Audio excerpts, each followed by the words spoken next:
E é interessante que o cirurgião domine essas outras técnicas, porque elas podem ser necessárias dependendo da situação.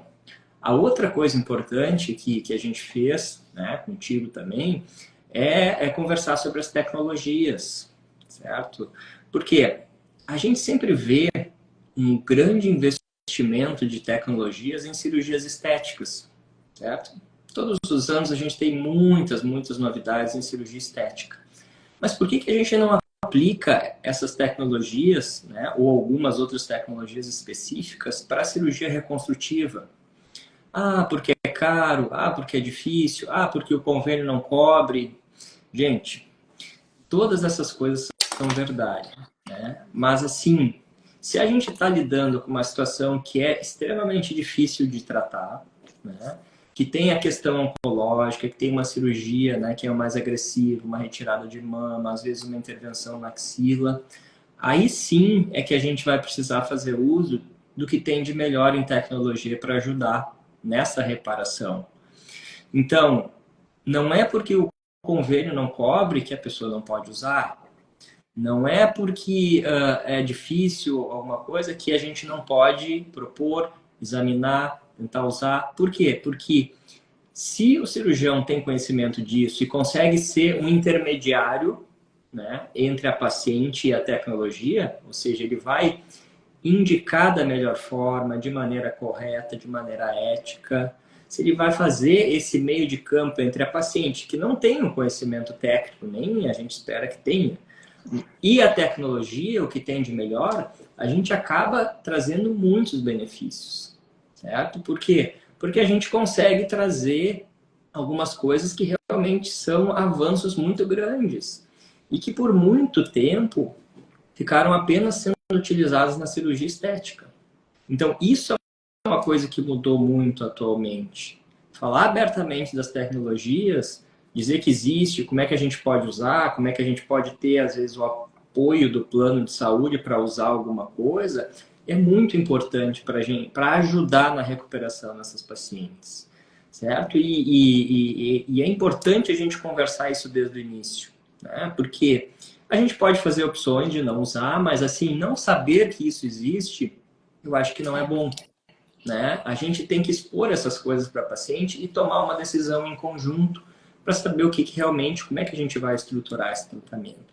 Então, isso se chama personalização, isso se chama atenção, cuidado, né? Isso se chama evolução permanente, eu diria. Por quê? Porque é a responsabilidade que nós, profissionais, temos em estar trazendo o que tem de melhor. Dependente de alguma limitação que possa acontecer, a gente precisa ter o conhecimento, a gente precisa dominar tecnicamente para aplicar isso com maior qualidade e fazer com que o investimento nesse tipo de tecnologia realmente faça a diferença no tratamento de cada pessoa que nos procura, né? Então, essa sempre tem que ser uma conversa muito aberta e franca, porque daí a gente vai conseguir planejar as coisas de maneira adequada, com o que precisa, ou fazendo o nosso planejamento por etapas que muitas vezes viabiliza uma coisa que não pode ser feita, né, num primeiro momento de forma completa. Nossa, doutor, você falando assim, e eu processando toda a minha caminhada aí com vocês, né? Toda, realmente a minha caminhada até a clínica por uma ou duas, três vezes, enfim. E a segurança emocional, psicológica, né? Que eu me senti plena nesse sentido, assim, tá segura com as pessoas certas, com as informações corretas, com as informações é, claras, simples, né? E eu tenho uma pergunta, então, assim, eu diria muito pessoal, mas que eu acredito que venha a também não é tirar a dúvida, mas eu acho que os nossos telespectadores aí da live, né, gostariam também de saber, porque o universo da medicina é grande, né? O leque, né, tu abre ali, são inúmeros, né? Então eu queria te perguntar, porque o doutor escolheu, né, essa área de personalização. Bom, na verdade, Quando eu comecei, né, acabei minha residência de cirurgia plástica e comecei a atuar, eu tive a oportunidade, naquela época, de trabalhar com pacientes de reconstrução de mama. Claro que eu tinha alguma experiência na minha residência, né, aqui na Santa Casa de Porto Alegre, mas eu saí e em seguida surgiu uma oportunidade de trabalhar com as pacientes de reconstrução de mama. E eu já pude perceber de cara o impacto que tinha, né, essa questão da reconstrução de mama para essas pacientes. E ao mesmo tempo eu vi que eu estava entrando numa área complexa tecnicamente, né? Se a gente for comparar com o dia a dia do cirurgião plástico, da cirurgia estética, a gente tem outras situações que são importantes, né? A questão do tratamento, da cirurgia de mastectomia, da quimio, da rádio, e de todo o processo de tratamento que envolve as pacientes com câncer. E ao longo do tempo, eu fui tentando resolver, né, aquelas coisas que lá no início eu tinha muita dificuldade, ou seja, tentando superar as dificuldades técnicas, né, e tentando cada vez mais preparar a minha cabeça para entender a situação, para entender as pacientes, né, porque isso também me ajudou muito a buscar as melhores soluções. O fato da gente ter tecnologia, ter técnicas cirúrgicas, não quer dizer muitas vezes que a gente vai conseguir entregar o melhor serviço, mas quanto mais a gente entender as pessoas que estão buscando esse serviço, o que elas precisam, qual tipo de suporte, como a gente deve se posicionar para ajudar da melhor maneira, aí sim a gente ganha a capacidade, né, de entregar um serviço cada vez mais personalizado. E o que aconteceu ao longo do tempo? Eu fui cada vez gostando mais dessa atividade, né, vendo o sucesso das pacientes, podendo ter a possibilidade de compartilhar essa jornada, né? Porque quando alguém procura, né, o cirurgião plástico para fazer esse tratamento, na verdade a pessoa está autorizando que eu participe dessa jornada com ela, né? E possa estar do lado dela para comemorar, mas possa estar do lado dela para dar suporte quando ela precisar. Então isso na verdade, a razão de tudo, né? De tu estar acompanhando a pessoa naquela jornada que é uma jornada difícil, mas que vale muito a pena, né? Então, é por esse lado que a gente escolhe oferecer um tratamento cada vez mais personalizado, né? Para realmente estar do lado, ter disponibilidade de tempo, colocar uma equipe também multiprofissional junto das pacientes, porque elas precisam de atenção e muitas vezes sozinho eu não consigo, né? Elas precisam de mais atenção que eu posso dar pessoalmente, então por isso eu tenho a equipe, né? 2 enfermeiras, fisioterapeuta, todo o pessoal, né? E toda a equipe de atendimento com um entendimento mais elaborado, né, do perfil das pacientes para que a gente possa receber todo mundo da melhor maneira e traçar um plano especial para cada uma, né, para cada pessoa que nos procura. E doutor, assim, ó, como eu vivi essa experiência, eu também quero, antes de falar, quero agradecer, assim, o pessoal que está aqui, eu tenho primas, que estão aqui, obrigada, o pessoal fizeram comentários, né, teria que ver acima, obrigada, eu li todos já, não sei se o senhor também leu aí, doutor, mas, assim, obrigada por esse retorno, obrigada eu diria assim, pelo apoio, né? Que o guerreiro ou a guerreira não, ele cansa às vezes, sabe? Ele leva aquele, né? Eu sempre digo, o escudo de Deus é muito forte, né? Mas às vezes, dependendo assim, dá um desequilíbrio na gente, né? E então não é fácil ser guerreiro, não é fácil estar no temporal, não é fácil isso, mas se torna mais fácil quando a gente conta assim com as pessoas, o escolher andar com as pessoas é muito singular, muito bom, muito gratificante, né? A gente escolher as pessoas que a gente quer andar, saber que tem luz, saber que tem caminho pela frente, sabe?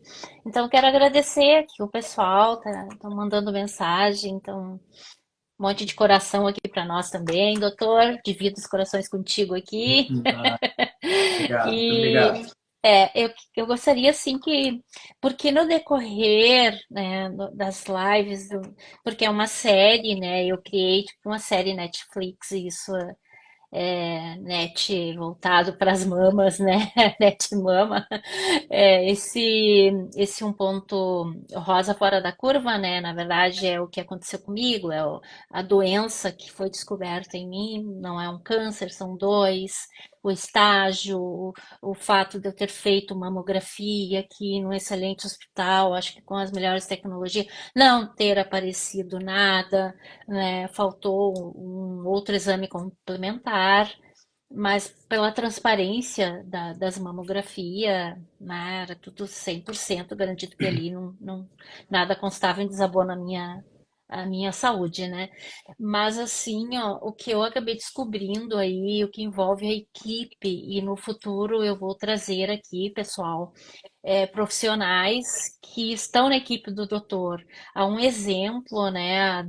Assim vou chamá-la, né, por não sei se ela é intitulada, a doutora Alessandra, né, mas ela é uma fisioterapeuta oncológica. Eu não conhecia isso. E isso também é motivação para eu estar aqui, trazendo conhecimento da área da cirurgia de mama, de reconstrução e as consequências de uma cirurgia. Não é só fazer a cirurgia, ir para casa e ficar lá, né, esperando o corpo reagir e, né, as defesas e tal. Não, gente, tem toda uma equipe por trás, precisa da drenagem para isso, e é uma drenagem especial. Daí, né, vem a profissional da área. A fisioterapia mamária eu desconhecia, doutor. Eu vou deixar aqui e tu comente alguma coisa, até para despertar no nosso público aqui essa curiosidade em querer saber mais quanto eu, né? Eu vivi na prática, mas eu ainda quero aprender muito mais, quero conhecer muito mais esse trabalho maravilhoso, significativo e de um resultado incrível. Porque às vezes eu ia para a Alessandra bem malzinha e, né, 24 horas depois dava para perceber a diferença. E aqui também, né? Só que a diferença aqui é gritante, né? Mas isso, eu acho que todas as situações mais complexas, né, de tratamento, a gente só consegue realmente oferecer um tratamento de excelência colocando uma equipe, né, multiprofissional para ajudar. Porque a gente sabe que não é uma técnica única, não é um profissional único que vai conseguir resolver de maneira completa uma situação bem difícil como essa, certo? Esse é um trabalho integrado, né? Integrar a equipe, mas principalmente sincronizar a equipe, né? De maneira que a gente possa falar a mesma língua, que a gente possa ter os conceitos básicos, né, e avançados do tratamento, e que isso realmente possa ser aplicado de maneira excelente, certo? No momento correto, da maneira correta. Isso existe, né? Isso muitas vezes não é divulgado, como tu falaste, mas quando tu entra nesse universo, tu vai começar a acessar, né, coisas que realmente parecia que não existiam antes, parecia que todos os cirurgiões eram iguais, pareciam que todos os fisioterapeutas eram iguais, as enfermeiras também, e na verdade o que a gente vê é que não é assim que funciona na prática, né? As pessoas na sua profissão vão ganhando expertise especificamente dentro de uma área ou outra, e isso vai fazendo com que esse conhecimento adquirido dia após dia, caso após caso, ele vai dando para a pessoa uma experiência que é única, né? E é essa experiência que a gente tenta trazer para as pessoas que buscam, né, o nosso atendimento, né? Então, a gente sabe que os profissionais, ao longo do tempo, eles vão se qualificando, né, com uma experiência pessoal também diferenciada. E isso é o que você sente no dia a dia, né? Esse toque realmente de uma pessoa que está lidando com aquilo todos os dias, né? Diferente de alguém que trabalha em outra área, faz isso de vez em quando, a pessoa que está lidando com essa situação todos os dias, ela tem uma condição melhor de resolver os problemas dessa situação específica. né? E claro, quando a gente encontra